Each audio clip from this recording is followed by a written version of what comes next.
Hello friends, कैसे हैं आप सब। आई होप आप सब अच्छे होंगे। तो ये है लंच का टाइम और मैंने आज कटोरी में ही कर लिया गरम, क्योंकि वो थोड़ा सा था। वैसे कटोरी काली पड़ जाएगी इससे, लेकिन कर लिया। अभी दूसरा बर्तन जो था उसको मैंने ज़्यादा काला कर लिया।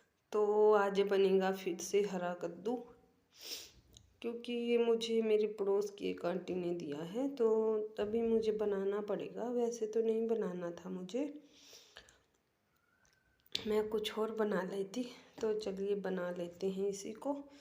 तो रेसिपी तो मैंने आपके साथ शेयर की हुई है, चलिए कोई बात नहीं। तो ये भून रही हूँ मैं फ्रेंड्स, जो बनाए जाते हैं सर्दियों में लड्डू, तो उसी के लिए भून रही हूँ मैं, जिनको पिन्नी भी कहती हैं।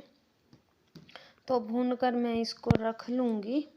और बीच बीच में मैं कर रही थी अपने कद्दू की कटिंग, क्योंकि सारे काम एक साथ हो जाएंगे। ये मैंने गैस को बहुत लो फ्लेम पे करके छोड़ दिया है, क्योंकि हाई फ्लेम पे तो फिर ये जल जाएगा और अच्छे से भून भी नहीं पाएगा। और बीच में ही कर दी थी कद्दू की कटिंग। तो फिर इसके बाद मैंने डाली थी कद्दू की सब्जी। और ये मैं इसमें थोड़े से ड्राई फ्रूट, मतलब बच्चे के लिए भी निकालूंगी मैं इसको, जो ये भून रही हूँ मैं आटा गेहूँ का। तो ये देसी घी में मैं भून रही हूँ और इसमें डालूंगी मैं थोड़े से ड्राई फ्रूट अलग करके थोड़ा सा, क्योंकि बीच बीच में जब कभी कभी ऐसा होता है कि हम बच्चे के लिए कुछ बना नहीं पाते हैं, तो अपने इसी में से 2 चम्मच निकाल के और दूध में मिला के आप बच्चे को आराम से दे सकते हो। तो इस तरह से मेरा भुन गया था और बिल्कुल लो फ्लेम पर मैंने भुना इसको। और ये रखा है मैंने अपने हितू के लिए। इसमें से 2 चम्मच मैंने ले ली थी और इसमें मिलाए थे मैंने पिसे हुए थोड़े से बादाम और काजू, और फिर मैंने रख दिया था अपने बच्चे के लिए। तो मैं इस तरह से बीच बीच में बच्चे को भी खिला देती हूँ। और ये है मेरे कद्दू का मसाला। तो आज बनाने जा रही हूँ मैं देसी घी में कद्दू को, क्योंकि देसी घी में बना हुआ कद्दू सच में बहुत ही टेस्टी बनता है। आप भी कभी बनाकर देखें। तो वही बेसिक मसाले हैं, कुछ ज़्यादा नहीं मैंने ऐड किया है। और जब मतलब भुन गया था मेरा लहसुन और प्याज, थोड़ा सा ज़्यादा मैं नहीं भूनती, क्योंकि फिर वो उतना अच्छा स्वाद नहीं आता उसमें। और फिर मैंने डाल दिए थे टमाटर और ढक्कन लगाकर रख दिया था उसको थोड़ी देर के लिए। उतनी में आ गए थे मेरे बच्चे स्कूल से। और ये डाली थी फिर मैंने कसूरी मेथी, इसमें तड़के में ही डाली थी जब मसाला भुन रहा था। तो ये मेरे अपने घर की कसूरी मेथी है, जब मैं बनाऊंगी तो आपके साथ ज़रूर शेयर करूंगी। और ये थोड़ा सा कद्दू मेरा बच गया था, तो अगली बार देखती हूँ कुछ जुगाड़ करके बनाऊंगी। और इस तरह से मेरा कद्दू बना था। साथ में मैंने बनाई थी मक्की की रोटी और कद्दू। आइए आप सब भी।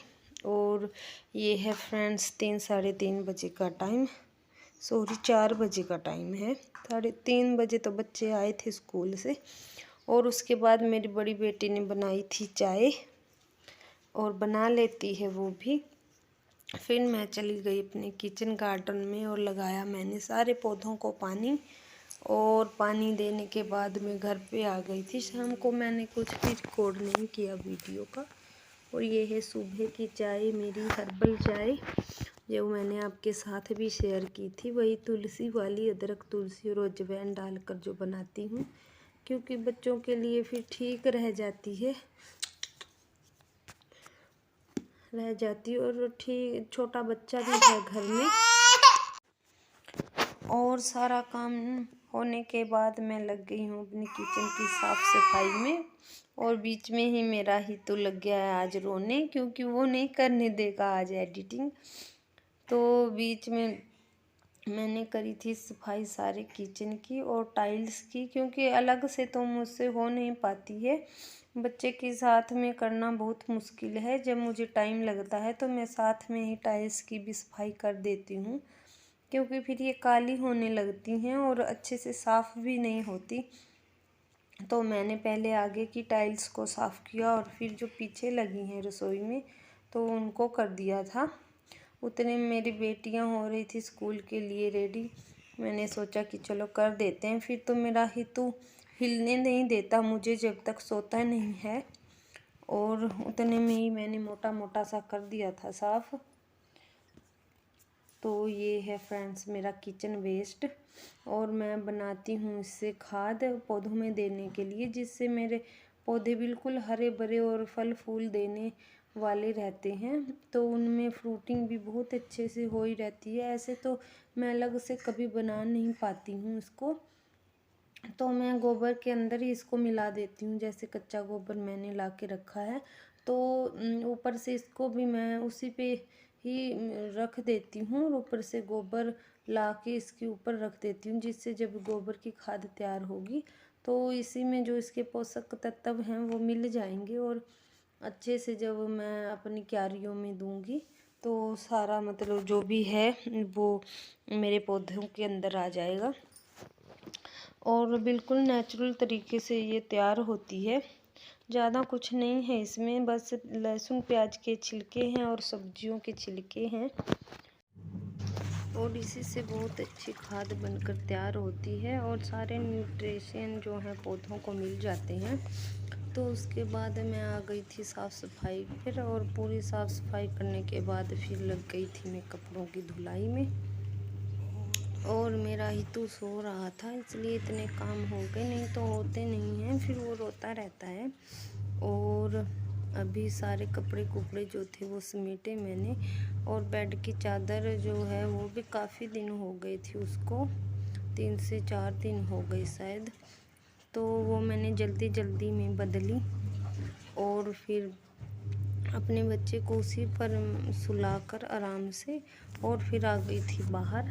और उतने में खैर कपड़े मेरे धुल ही गए हैं, थोड़े से ही रहते थे, तो कपड़ों को स्प्रेड करके और फिर बस सारे काम हो जाते हैं मेरे इस टाइम के तो थोड़े से ख़त्म। और उसके बाद फिर लगूंगी मैं थोड़ा सा आराम करने के बाद, फिर लगूंगी अपने दोपहर वाले कामों में, क्योंकि दोपहर को भी खैर मैं खाना तो वैसे सुबह ही बना लेती हूँ, लेकिन फिर भी कभी कभी जैसे आज नहीं बनाया है तो मैं खिचड़ी वगैरह बनाऊंगी, और बेबी भी खा लेगा साथ में। तो वीडियो कैसा लगा फ्रेंड्स कमेंट में ज़रूर बताना। ज़रा भी पसंद आया हो तो लाइक शेयर ज़रूर करना, और चैनल को सब्सक्राइब भी ज़रूर कर लेना। तो मिलती हूँ अगली वीडियो में, तब तक के लिए बाय बाय।